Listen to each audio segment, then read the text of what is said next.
Assalamualaikum warahmatullahi wabarakatuh. Selamat datang kami di sini saya akan mengerjakan tugas saya, yaitu mengerjakan tugas pengembangan peserta didik dari dosen pengampu WK Putri MPD. Di sini saya akan menjelaskan sebuah fenomena atau kasus yang berkaitan dengan perkembangan masa remaja, bagaimana solusi pendidikan dalam menanggapi kasus tersebut. Masa remaja adalah masa di mana seorang manusia sedang berada dalam pencarian jati diri, ingin mengenal siapa dirinya sebenarnya. Seorang manusia dikatakan remaja jika ia sudah menginjak 17 tahun. Dan dalam usia ini, seorang manusia mengalami masa yang dinamakan pubertas. Saat pubertas, biasanya manusia ingin mencoba segala sesuatu yang baru dalam hidup. Muncul berbagai macam gejolak emosi dan timbul masalah baik dalam keluarga maupun lingkungan sosialnya. Bentuk kenakalan remaja banyak sekali, antara lain narkoba, free sex, tawuran, pergaulan bebas, dan lain-lain. Kenakalan remaja kebanyakan dilakukan oleh mereka yang gagal dalam mengembangkan emosi jiwanya. Mereka tidak bisa menahan diri terhadap hal yang baru masuk ke dalam dirinya yang menimbulkan sikap yang tidak seharusnya dilakukan. Kenakalan remaja adalah wujud dari konflik yang tidak terselesaikan dengan baik pada masa kanak-kanak maupun pada saat remaja. Kenakalan remaja adalah pelampiasan masalah yang dihadapi oleh kalangan remaja yang tindakannya menyimpang. Menurut ahli sosiologi Kartono, kenakalan remaja merupakan gejala patologis sosial pada remaja yang disebabkan oleh satu bentuk pengabaian sosial. Akibatnya mereka mengembangkan bentuk perilaku yang menyimpang.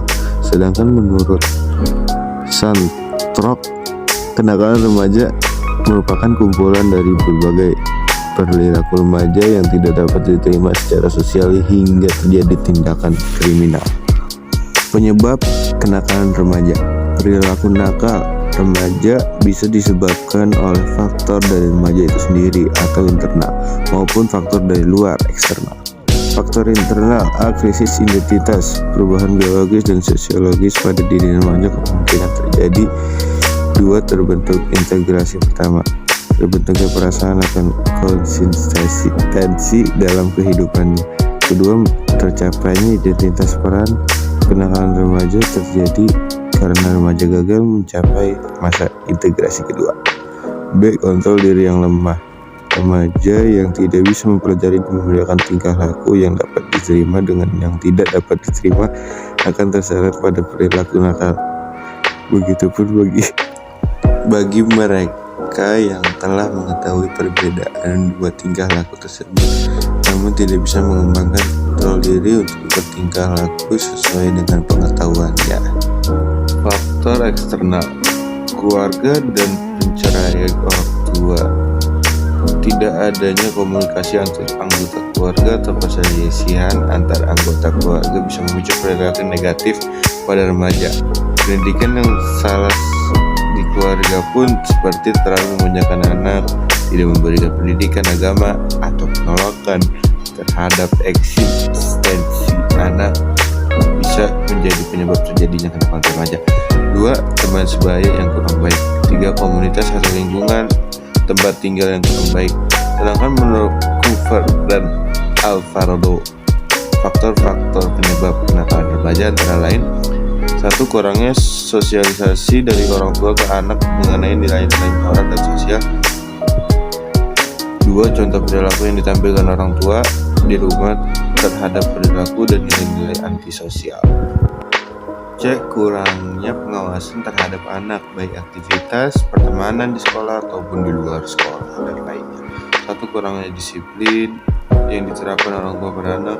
2. Rendahnya kualitas hubungan orang tua dan anak. 3. Tingginya konflik dan perilaku agresif yang terjadi dalam lingkungan keluarga. 4. Kemiskinan dan kekerasan dalam lingkungan keluarga. 5. Anak tinggal jauh dari orang tua dan tidak ada pengawasan dari figur otoritas lain. 6. Perbedaan budaya tempat tinggal anak, misalnya pindah ke kota lain atau lingkungan baru. 7. Adanya saudara kandung atau tiri yang menggunakan obat-obat terlarang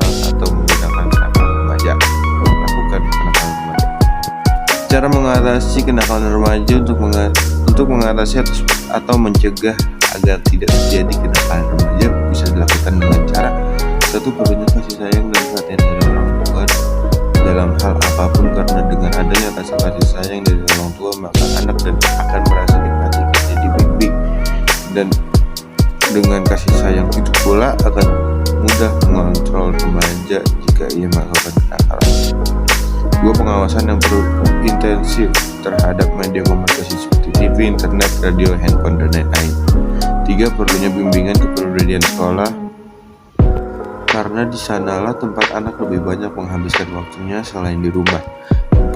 Perlunya pembelajaran agama yang dilakukan sejak dini seperti beribadah dan mengunjungi tempat ibadah sesuai dengan iman dan kepercayaan.